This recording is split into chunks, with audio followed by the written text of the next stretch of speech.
everybody. Almost happy Halloween. I have Jocelyn Hughes here. She's going to teach us a Halloween craft, so stay tuned. So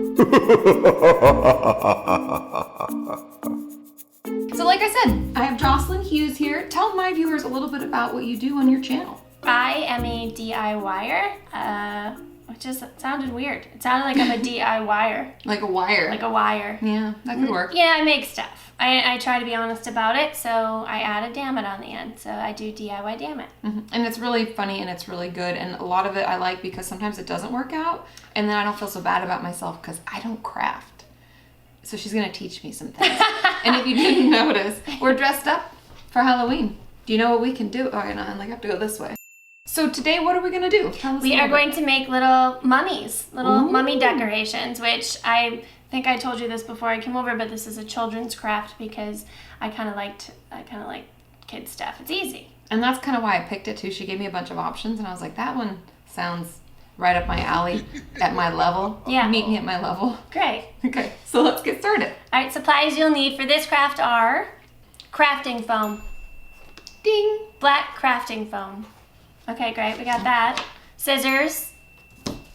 An outline of a gingerbread man / mummy. You can Google it, it'll pop up. Yeah, I'm surprised all the outlines and things you can Google. So Google mummy outline. You got it, yeah. My favorite thing. Googly eyes.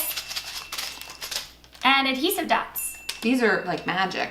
Yeah. And then the last thing. Oh, yarn. We have to make it into a mummy. Yeah. To mummify. Yep, completely mummify. So the first thing we're going to do is cut out our little figurines out of the black foam, crafting foam.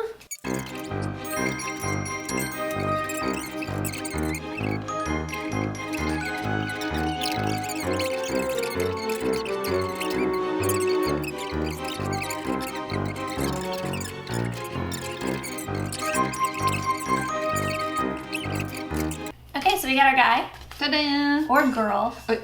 Or mummies gender. are genderless. They are genderless. Okay, so now we're going to take our adhesive dots and start stringing the yarn around our little figure. To mummify them. Yes. Okay. So you can go totally haywire on this because mummies are crazy. You know, with the stringing of strings. It's very willy-nilly. I make no sense. It's all over the place. We're all just like weird buzzwords, like zippity doops. Mummies are all rippity rocks. Zing a ding ding. Okay.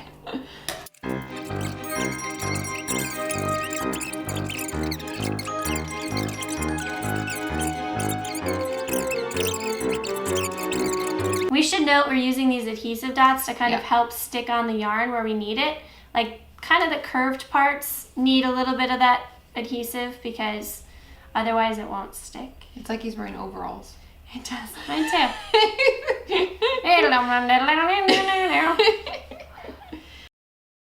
So normally when I have people on my channel, we do a segment called On the Couch with Kati, which you all are very familiar with.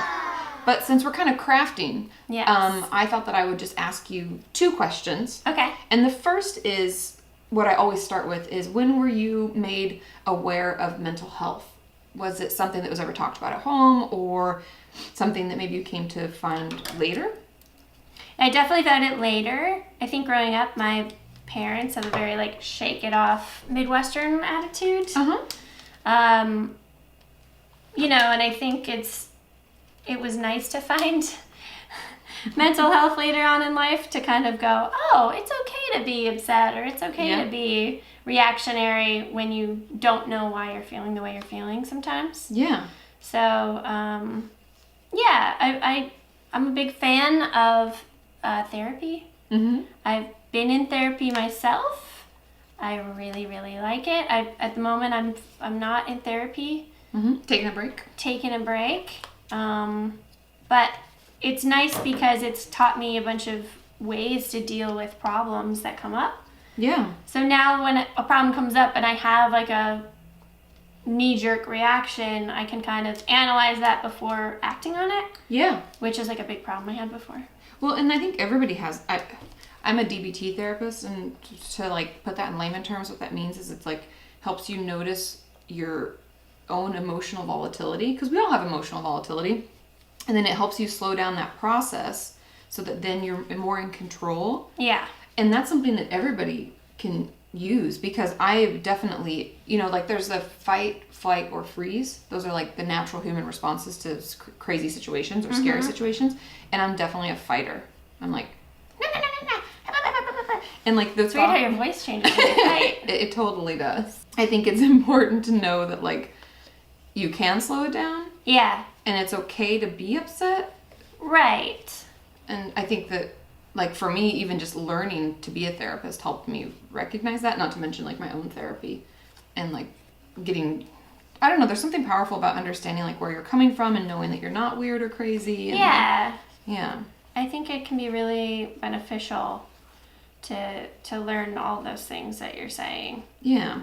And just, it's hard to remember that. It's hard. I feel like nobody gives themselves a break. No, exactly. And you got to give yourself a break. You got to... people mess up. People make mistakes. Yep.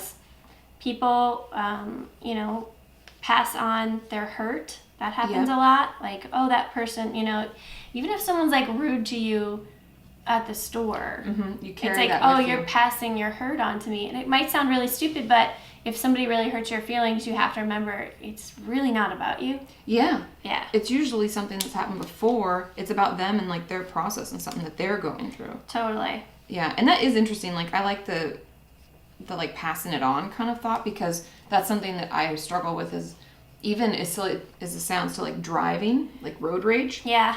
And like if people are really rude, I'll like be pissed off. I can like let myself be pissed off for like hours. And then what happens is once you get pissed off, then you like go into a spiral of all these other negative things. And if you can just be aware, oh my God, I'm so mad right now. It's okay to be mad, but let's be aware of it so that it doesn't pass on. Yeah. That's so powerful, just that simple thing. Totally. Otherwise, it's like you get caught in the negative cycle and like... And if you mean negative, so, road rage cycle for me, that would be road raging at a nun. Because I've done that. That's where I really took a seat and really was like, what are you doing with your life? What's happening, Jocelyn? Jocelyn, get it together. You said Jesus Christ to a nun. And you gave her the dirty look. Hopefully she didn't hear me, but I gave her stink eye. I gave her a bad old stink eye. That's like one of my favorite stories. It's so ridiculous. And I actually find, just as a side note, it's fun to like craft and talk, because it keeps your hands busy and you're actually doing something, and then it's not rude to not make eye contact. Yeah. It makes it easier. So if you're having trouble opening up in therapy, or maybe talking to a friend or a parent, or there's something you want to bring up, maybe try this craft out. That's a great point. Who knows? Any craft, really. Yeah. I found that it completely calms me down. Yes. That's like coloring. I like to color. Ooh, yeah. You might have noticed I smelled the yarn. It smells so good. It does. It smells like Michael's. Like yes. It does. I love the way Michael's smells. It smells like Christmas meets potpourri. Okay, and the last question that I will ask, yes, while we mummify, is what advice would you give to a younger Jocelyn? I would tell younger Jocelyn, everything's going to be fine. There's enough good stuff out there for everyone. I think sometimes you forget that you've got a whole lot of good things to be happy for. Yeah, agreed. And you should be happy. Don't waste your time being upset. Don't waste your time road raging at somebody. Don't waste your time, holding a grudge. If somebody doesn't like you after you tell them how you feel, then they shouldn't be in your life. But you should tell people how you feel after you've gathered your thoughts. I don't know if this is terrible advice now. This is where you take over and go, ugh. But I would say, express yourself and be who you are, and don't be afraid of it. And then keep the people around you that are nice and support you. Don't be around people that suck. And I think that's something that took me a while to learn. It definitely took me a while to learn. Because negativity feeds negativity.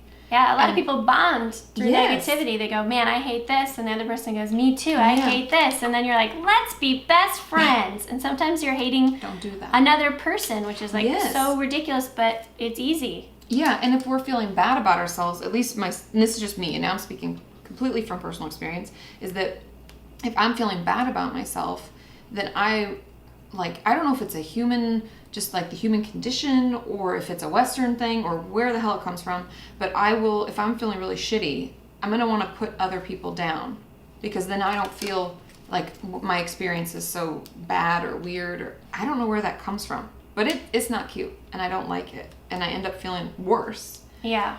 And it took me until my late 20s, I guess, maybe like 27, and then even still currently, is like weeding out people who aren't really supportive and aren't actually positive. Right, and you have to, the same way you have to be aware that you're road raging at a nun, you have to kind of be aware that someone's making you feel bad, and you might not know, because you might love them, or you know, think they're your best friend and they're there for you, and they do something that's hurtful. It's just something you kind of gotta keep your eye out for, because it's really important. Yeah, and also I want to point out, like, something I've recognized, or been trying to like constantly remind myself, is that it's not just them. Right. It's me with them. And I'm like just as active of a participant sometimes in the negativity. And so it's just being aware of that, so that I don't bring that into any new relationships, or, you know, I'm just being aware of the fact that it's sometimes just a bad recipe. Yeah, right. It's not one person. It's like, you know, together it doesn't work out. Yeah. I have a good friend that we kind of met when we started doing stand-up, and we kind of got along because we were able to kind of vent to each other about what we were upset about in the comedy scene. And when you take that away, it's not the same friendship. And we needed each other, and it was supportive. But at the same time, we were kind of driving each other into kind of like negative spots with it. Yeah. And we kind of rebuilt our friendship knowing that, like, okay, hey, you know, we're not in this thing anymore. Yeah. So maybe we don't have to talk about that. Yeah, there's no reason. Yeah. So, yeah. Because real quick, I'm putting an adhesive dot on the back of each eye, and I'm just going to kind of shove it in the yarn to where I think his eyes should be. Or hers.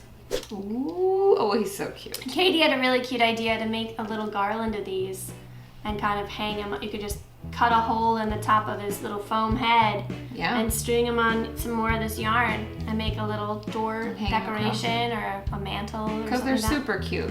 And you So could even hang it from the cute. back if you wanted to be like, whoa. Totally. Well, thank you so much for teaching us. You're welcome. Thanks for having me. Yeah, and so try to make these at home. I actually think these are a really good distraction tool, and something that's also really cute, and then you can hang it up. And happy Halloween. I hope you get out, have a good time. And we also did a video over on Jocelyn's channel. Click over here on her face, and also the link is in the description. And if you like these kind of different types of video, give it a thumbs up. We can craft. We can craft all day. I'll come over anytime and craft. Yeah. Makes me happy. It does. It's very good. And we will see you next time. Bye. Bye.